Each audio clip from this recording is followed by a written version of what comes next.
quick, talking some football, college football, NFL, real quick. Let's get to it, guys. Make sure you subscribe to the channel.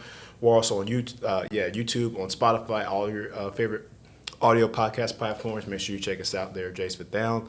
Follow us on the socials as well, Jay's Fifth Down Pod on Insta, Twitter, TikTok, whatever you do, we're there. Want to talk about week 2 real quick in NFL. Of course, last night you had the Monday Night Football, the Saints and the Panthers. Saints got the win 2017. I mean, Panthers continued to struggle to start off the year, lost to the Falcons, and last week, of course, then losing to New Orleans yesterday. So I don't know what's going on with them. I mean, but yeah, you got a young quarterback. I mean, no receivers. That's what happens when you trade away your best receiver to go up and get the number 1 quarterback in the draft. I mean, that's a gamble you take. That's the risk that you take when you do such a move like that. So, you had to figure that was going to happen, right? I mean, I don't understand. I really don't understand what that was about, too. I mean, other than – because, I mean, if you think about it, Anthony Richardson probably could have slid there to Carolina. But anyway, moving on from that, they lost, tough, gritty type of game there for the Panthers and Saints. So, and report was Shaq Thompson, linebacker for Carolina. He got hurt. I think it was a pec injury, so he'll be out for a while, most likely the whole season. So, Panthers fans, do what you will there. So, yeah, I mean, the NFC South right now, you got the Saints at 2-0. Falcons at 2-0, the Bucks at 2-0. Baker Mayfield looking pretty decent so far in Tampa Bay throughout the first 2 weeks. Beating beating Minnesota and Chicago. Two defenses that aren't really that good. But hey, he got the win. Win is a win in this NFL. You take what you can get in this league. Any win you take, you're gonna get it. So yes, hey, Baker Mayfield going out there baking. We'll see how long that lasts. But moving on though, last night had also the Browns and the Steelers. Steelers end up winning this game. Nick Chubb got injured, unfortunately. It was his knee, very gruesome injury, so praying for him. Prayers out to him that he gets better. Most likely will be out for the year, according to head coach Kevin Stefanski. Deshaun Watson didn't look too good either throughout the game. He didn't look that good. So I don't know with the Browns. We'll see. Again, it's still early on in the year, so we still have a lot of time, left throughout the season. So no overreactions really have to be made here.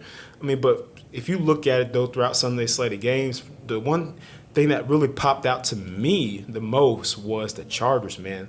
They continue. I don't know what's going on. I just know that Brandon Staley, if they do not shore up everything, if they don't get better, they will lose. We already know they'll lose. But what I meant to say is they will most likely end up firing him because he's had 3 years to get it right, and they have not. You got a very good quarterback in Justin Herbert, a max contract quarterback in Justin Herbert, a talented receiver group with Mike Williams and Keenan Allen, of course, when they're healthy.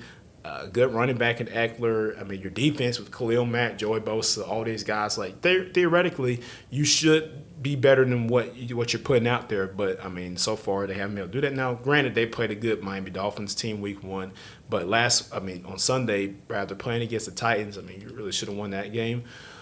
So, we'll see what happens. I don't know. Honestly, I don't think that it's still very early. Like I said, there's time to turn it around for them and a lot of other teams, right? So, but it's just I just want to see, them play just a complete game of football for once. Can the Chargers play a complete full game of football, both halves, all 4 quarters, defense playing the way they need to play, offense playing the way they need to play, scoring points, getting up and down the field?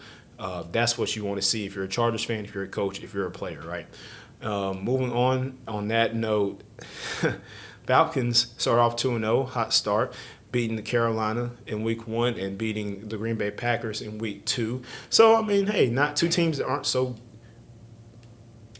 good, but, your win is a win, like I said. I'm liking what I'm seeing from the defense. They're playing much better compared to what they've been the last couple years. They're flying to the ball. They're The pressure is still not where it should be, but they're working on that. I think it can be much better. Jesse Bates, I mean, he played really well week 1 against Carolina. Played good last week too. So collectively as a whole, though, they're playing sound football. Just hey, bend, don't break. Get stops when you need to. They had crucial 3-and-out stops in the fourth quarter to keep the Packers from going down the field scoring, so they can give the offense a chance to go and punch it in and win the game. Younghoe Koo with kicking that 25-yard field goal to win them the game. He's always been automatic for the most part, so that was good to see. Overall, as a Falcons fan, and my other Falcons fans out there, you have to be somewhat impressed with what you're seeing. This is a team that was not weren't picked to win like any games at all, right? To probably win one game the whole year. Some said 2. We're at 2 right now, so we'll see what they do next week in Detroit. But hey, so far they're looking like a team that because granted, guys, they won 7 games with Marcus Mariota, they won 7 games last year. Marcus Mariota was a starting quarterback, even though he missed one of those games that they won, or he wasn't the quarterback rather for one of those games they won, or 2. Desmond Ridder was, but still, fact of the matter is, this is a talented group. They're a talented team. Maybe not super talented, but they're talented enough to go out and win a game. And they got a tough test against them in Detroit next week, so we'll see how that goes. Now I do have Amon-Ra St. Brown on my fantasy team, so hopefully he plays. He's questionable right now, but hopefully he plays on Sunday and does good, but not too good, because I still need my Falcons to win.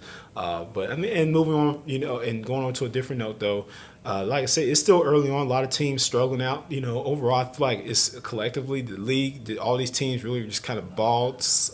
They're slow out the gates. It's because it's early on in the year, and could you attribute that to not much time in pads practicing over the offseason? That could be a thing, or there's a lot of things you can attribute to that. So just depends on where you go with it. But I don't know. It's just interesting. So that's why this year is going to be really good. It's going to be a fun season to watch for a lot of teams. And on the college note, you got Colorado. At 3-0, right? Beating these teams. They're 3-0 now. They got Oregon on Saturday, their first real test of the season. Can they continue this streak? It's going to be hard to do. Travis Hunter is going to be out for the next couple of weeks, according to Deion Sanders. So,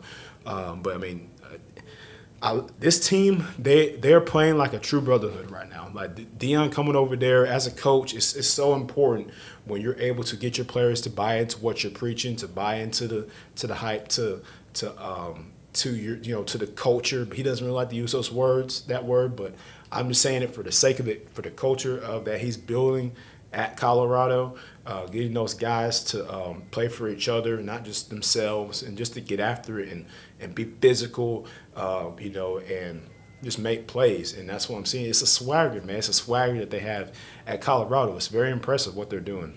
Very impressive. I like what I see from that group. But again, they're going to be tested on Saturday against Oregon. So Bo Nix and crew, we'll see what happens there. It'll be a good game, and it'll be tough because Hunter, your best player, arguably your best player other than Shedeur Sanders. He's been playing both ways, offense, defense. So, you lose a guy like that and his production, how do you rebound from that? We'll see what happens there. But it's just been a very fun start off to the season, if I must say so. Just watching everything going on. Both NFL and college, some teams are struggling that maybe shouldn't be. Alabama, Tennessee, another to name. In the college-wise, Georgia, they're undefeated, but they struggle a little bit against South Carolina, right? They were down at halftime. So it's like some of those things you should be concerned a little bit as a fan, Georgia fan. If you're a Georgia fan, you probably should be a little bit concerned about that. But they came up and win anyway. They came up and they won, but still, that's a little bit weird. Just the SEC in general just doesn't feel like it's, that dominant force that it usually is to start off the year, just killing everybody in their way and destroying all these teams. It just doesn't feel like they're like that right now. LSU, to be honest, is really the only, and I hate to say this, but LSU right now is really the only team I see that is playing somewhat complete in the SEC. They're playing, they're not struggling against teams they shouldn't really be struggling against, like Alabama, unlike Alabama and Georgia, right? Tennessee too. So that's just another thing to think about. But and then FSU, the Seminoles, they're playing really well, like third or fourth in the country right now. So I mean, I said they're going to be good in the offseason. I said you guys got to watch out for FSU. They're Mike Norvell, Jordan Travis. I mean, he is still trying to etch his name into the Heisman conversation. A lot of people think he can win it. I think it's possible for him to win it, but most likely I think it'll end up going to Caleb Williams again. I could be wrong, but we'll see what happens there. But it would be cool to see Jordan Travis win that award. And they've been playing good football. They got Clemson this weekend, so if they handle business like they should, then just keep rolling. I mean, who knows? That's why we love college football. It's so unpredictable. You never know what's gonna happen, right? So we'll see what happens there. But guys, that pretty much wraps us up. I mean, for the show today, not long. I just wanted to get in there and talk about NFL in week 2.